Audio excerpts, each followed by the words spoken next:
Good evening, everyone. Welcome to the May 17th regular council meeting for the RM Reach Out. We'll do some quick introductions, starting with Councillor Bondarchuk. Good evening. Councillor Boulanger. Good evening. Good evening, everyone. Councillor Lemoine. Good evening. We also got CEO Monsieur Duval. Bonsoir. And Assistant CEO Dominic Lemoine. Good evening. All right, start the meeting at 7:01. Call the meeting to order. Get over. Councillor Bondarchuk, seconder, Councillor Lemoine. All in favor? Item 2, adoption of the agenda. Get a mover. Councillor Boulanger. Try not to laugh. And seconder, Councillor Lemoine. Any changes requested? Anything to add? No, over here. Call for the question. All in favor? Item number 3, adoption of minutes from council meeting of May 2nd. The floor is yours, sir. Mover second. Okay, mover, Councillor Bondarchuk, seconder, Councillor Boulanger. Last regular meeting was held May 2nd, in the morning. Just scrolling through the agenda here quickly, it doesn't look like too much was done, of important actions. There was a request for a flash beacon at 210 and 200 here in St. Adolphe. We'll see a similar request for another location on the agenda tonight. The daycare provider for the new site in St. Adolphe has been granted to the St. Adolphe Child Care Center, and council entered into an MOU, memorandum of understanding, with the RM Springfield regarding the mutual aid scenario. Thank you. Any questions on that? No, just a comment. I tried to get online and our internet went where we were, so. Oh. Looking forward to greetings from down south. No worries. Call for question. Thank you. Item number 4, committee reports. We got a mover. Councillor Boulanger, second, Councillor Lemoine. Councillor Bondarchuk reported on the Reach Out Library, and that is all the committee minutes that we have at this point. Thank you. Any questions? Call for the question. Thank you. Item 5.1, accounts paid to be approved. Get a mover. Councillor Bondarchuk, seconder, Councillor Boulanger. 2 batches to be approved, 17,209 in the amount of 45,000, and batch 17,210, some EFTs in the amount of 2,100. Basically, the first batch is regarding the Receiver General Canada, as well as a trailer that was purchased by VR. Thank you. Any questions for accounts paid to be approved? Call for the question. All in favor? Thank you. 5.2, accounts not paid to be approved. Get a mover. Councillor Lemoine, second. Councillor Bondarchuk. Again, 2 batches, 17,249 in the amount of almost 900,000, as well as batch 17,250, some electronic fund transfers in the amount of 3,300. For the bigger batch of 900,000, there's a summary provided there by the Assistant CEO. Big ticket item, of course, is the Pertinium daycare in Wildeshane that's been constructed. Those funds are then reimbursed by the province. So. Thank you. Any questions for council not paid to be approved? Okay, seeing none, we'll call for the question. All in favor? Thank you. Item 5.3, payroll to be approved. Get a mover. Councilor Belanger, seconder. Councilor Lemoine. Fairly quiet, at this point in time, not much overtime on the public works side, so, nothing more this time. Not a lot of flood remediation yet or anything? Really worried. Yeah, that's quite a bit quieter than. Yeah. Basically, it's low-lying roads, Okay, most of them are all dirt roads, so okay, a couple of blades, once they start drying out, Drying, and then yeah. we'll bring them back to shape, and away we go. nice. Any other questions on payroll to be approved? Okay, call for the question, all in favor? Thank you. 5.4, temporary transfer from general reserves. Can I mover? Councilor Belanger, seconder. Councilor Bonnerchuck. Basically, the CFO brought to my attention that our cash flow operations are running low right now, especially with another big payment of matches to be made. Outstandings to be received, as a result, is the DFA for 2022. We submitted that back in early March and have not received payment, from the province for approximately $1.4 million of claims, so there's a big chunk of money there, as well as our GST for 2022, again, that we sent out in early March, has not been received, from Revenue Canada, so there's almost $2 million right there of funds to be received. So until we get payment of those, the request is to take money from our general reserve, which is fairly healthy at this point in time, take $750,000 out of that and to supplement our operation, and once we do get these funds back, we'll transfer that money back to the general reserve, plus interest. Is the receiver general or receivable not just because of is the strike still on, or is it, you think that's? I'm guessing that's what it is. I did have the opportunity to meet a bunch of other CAOs yesterday and asked the question. They all seemed in the same position that they did not get their GST portion as well, so. Is it normally delayed, or it's pretty fairly? Usually it's within a month. Oh, okay. We got all the paperwork for it, but now it's just, there's not been a process check or deposit, so. The plus interest amount, like, Yeah, because if we take it out of the reserve, it loses the interest that it could have earned in reserve. and So, again, I just want to make sure the reserve is, that all the funds, the $750, plus whatever interest we would have had accumulated at that time, okay, just to be fair to the reserve. Any other questions on that? Thank you. We'll call for the question, all in favor?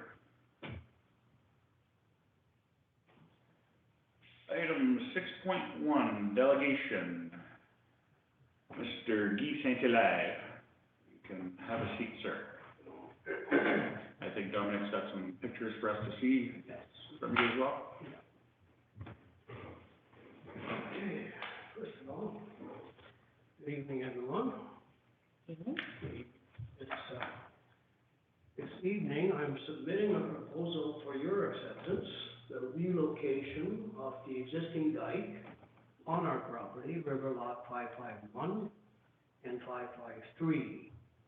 But first, some history on the subject matter, because I believe none of you gentlemen and ladies were here when the original dike was built. So I beg your indulgence, it's about a 10-minute read.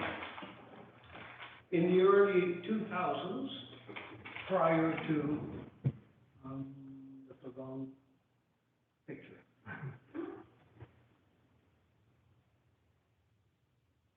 That's the one. Okay. In the early 2000s, prior to the construction of the existing dike, I consulted with my neighbor, Vaughn Baird, for the construction of same. Vaughn had 2 lots on his property and did not want the dike too close to his lot location. You can just see the the two lots there that are outside of the dike where it was installed. So, we agreed that the dike should be built away from the river to leave enough room for future development in this area as a rural designation, larger lots, etc., and the dike to be built as a road for access to same. There was a precedent of the dike being used as a road at the time in St. Adolphe from Highway 210 to the arena. It's still there, but whatever.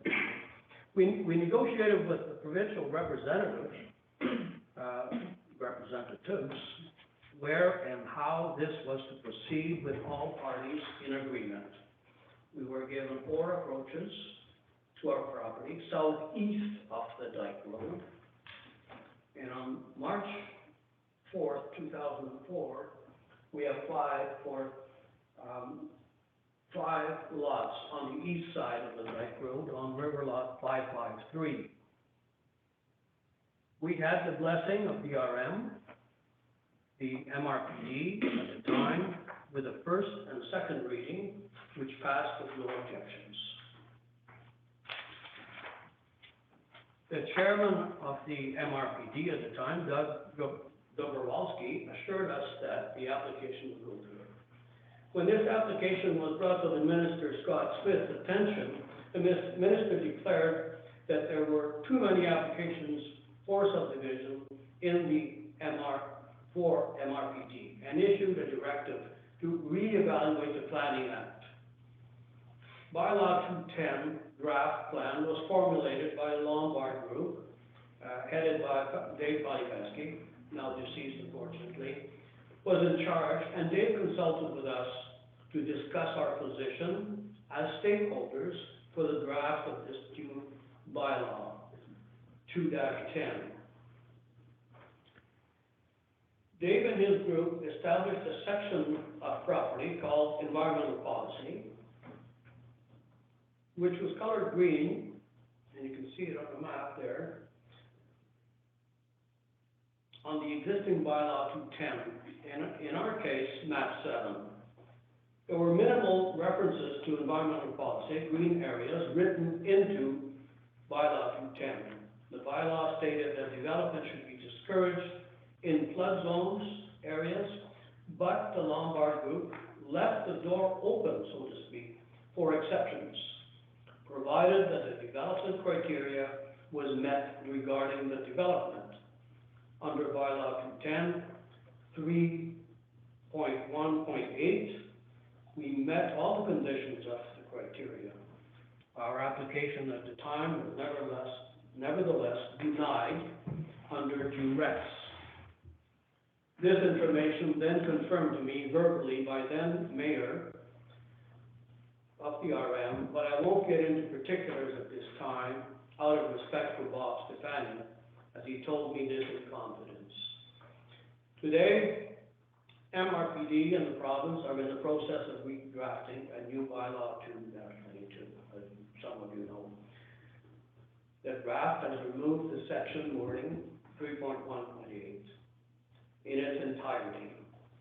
Although the new proposed bylaw 2-22 does not specifically state that there will be no development in environmental policy areas in wording, but elaborated on what EV should be, basically as park space for wildlife and as a blending of nature with the community.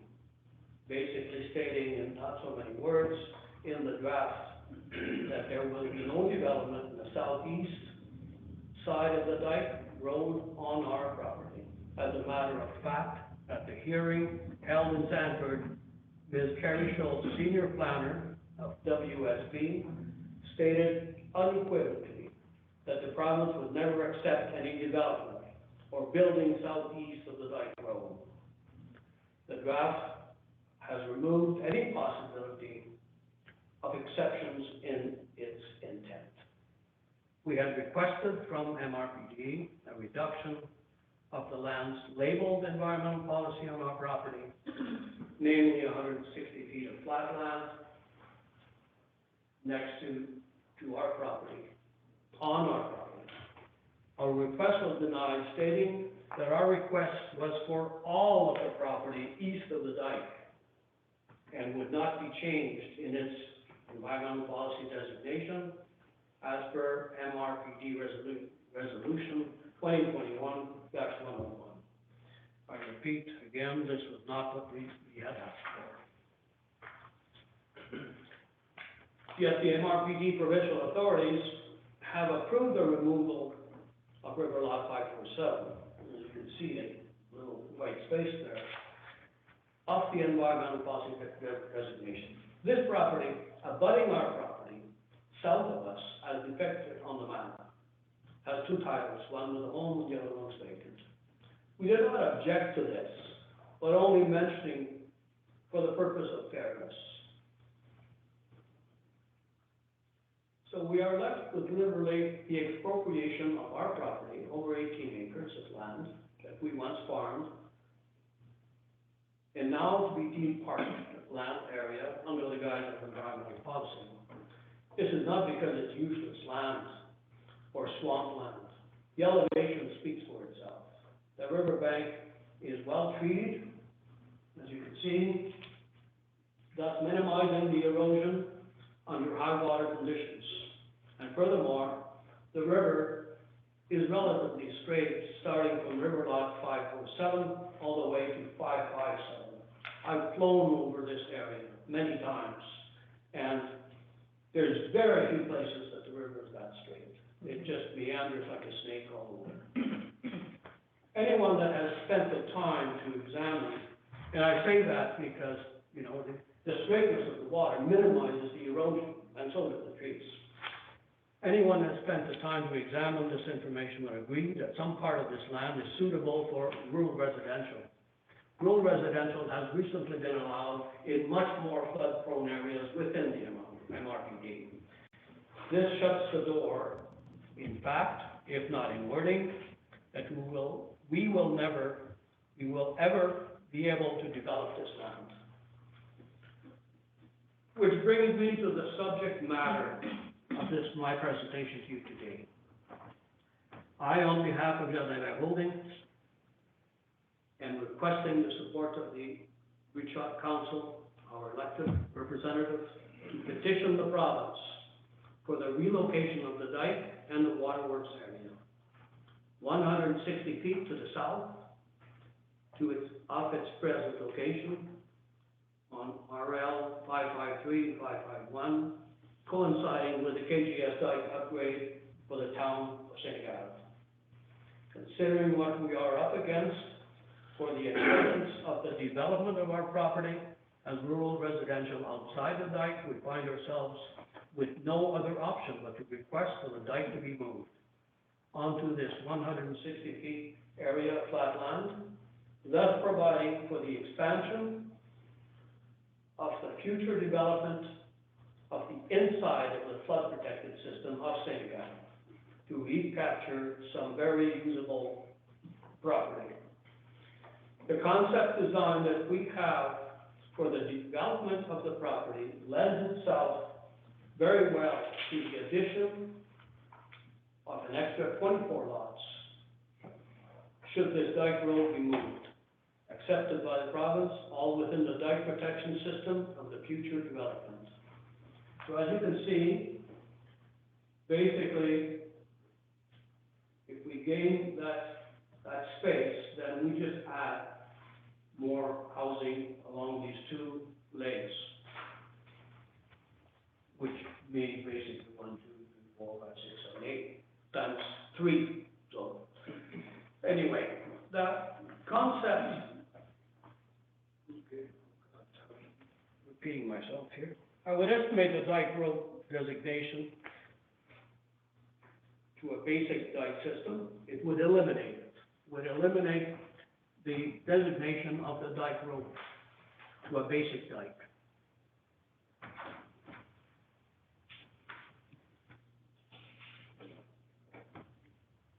It would forever prevent the development of property on the east side of 553 and 551. The RM of the province would gain the property taxes revenue in perpetuity, not to mention the dedication fees of the extra 24 lots.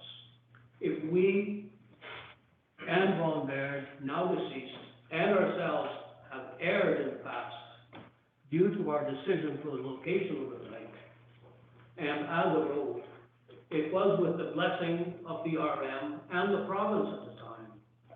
Due to the upgrade of the dike to the 200-year flood protection level, we now have an opportunity to correct past errors on the part of ourselves, the RM, and the province, in acquiescence with a new dike location, so that as to capture valuable land for the development within town flood protection system. I'm asking council for support for this initiative and petition the province to proceed with this proposal.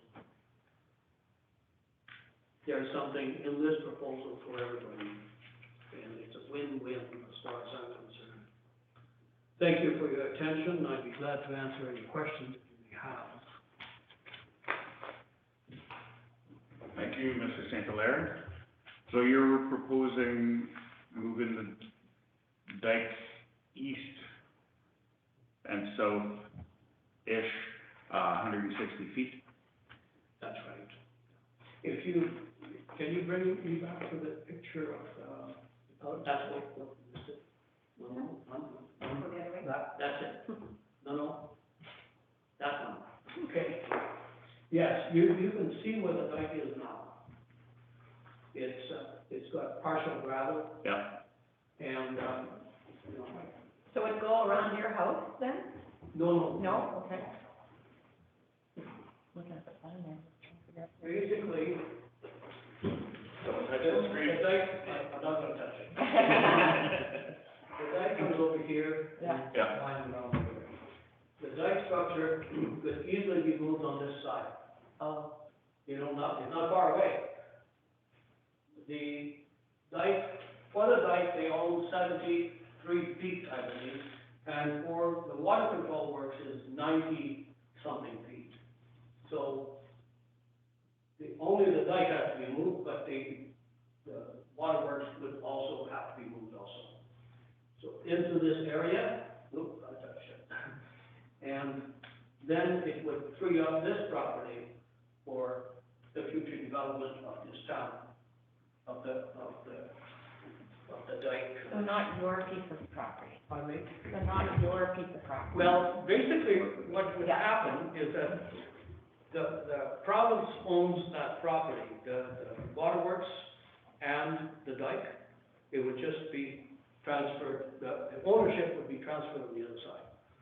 You know, we're not asking for any monetary compensation for that, because there's going to be costs in moving it. And just to mention, that's a dated picture, so about a little bit past where the gravel road of the road, what is presently the road, that's all been developed. And keep in mind, his request is his 2 parcels of land, not the one north of it, which is already developed land.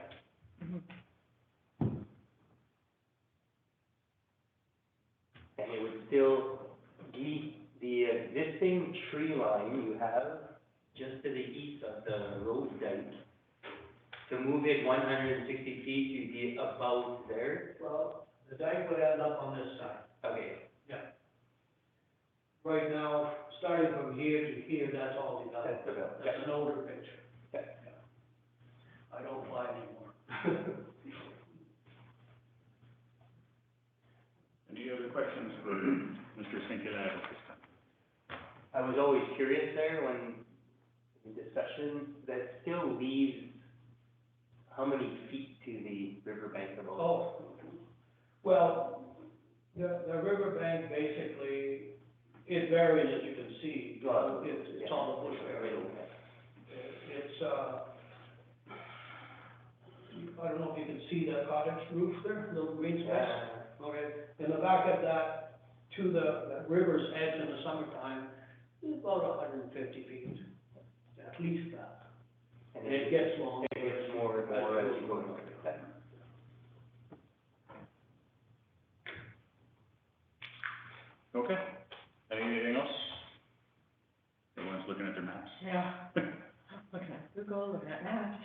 Just trying to, You'll leave a copy of that with us? You, I got it. Okay. The you got my pictures would be great, permission, so we please can, distribute the. I'll put it on it. Yeah. That'd be great, so then we can study it a bit more. Okay, thank you, sir. Okay, well, thank you.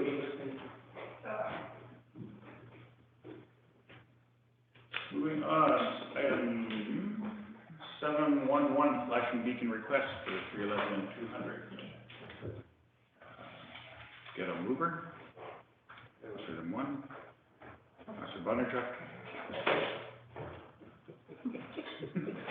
So similar to the PR 210, 200 here, a request is coming forward from the administration to, work with the Department of Highways for another, flashing beacon at the intersection of 311 and 200.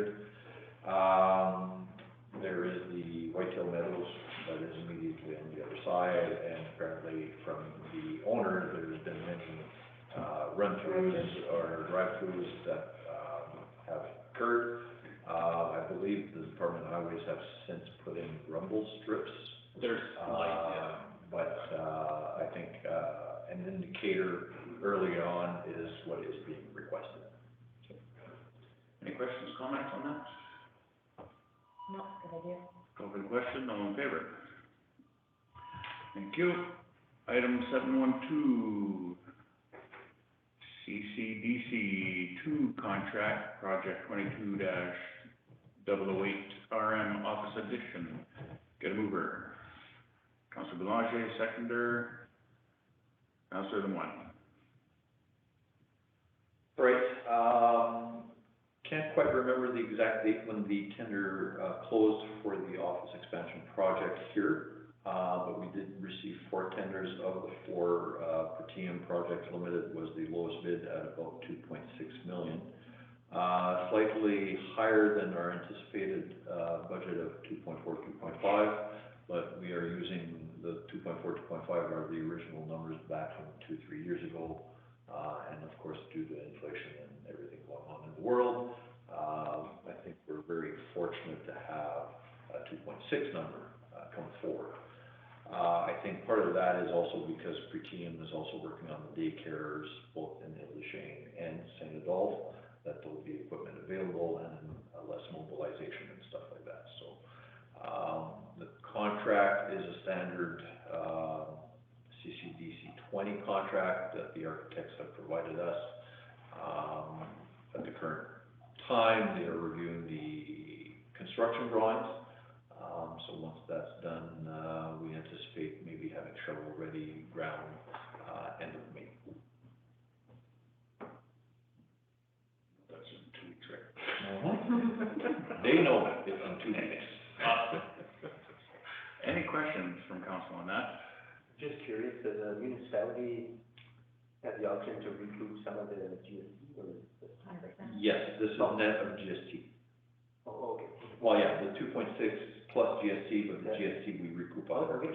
That's good. I know, that's awesome. Yeah. So it's 2.6. So yeah, we've had some discussions, I was at the meeting with them, and it is a little bit over budget, but our budget was back in 21. Things go up. Mitch and I were very, very, very happy that this number came in, because we were both saying it was gonna be much higher. Yeah. I think we kept leaning on the architect a bit and pulled a few things in and said, no. So I think, I'm happy with it. Anything else?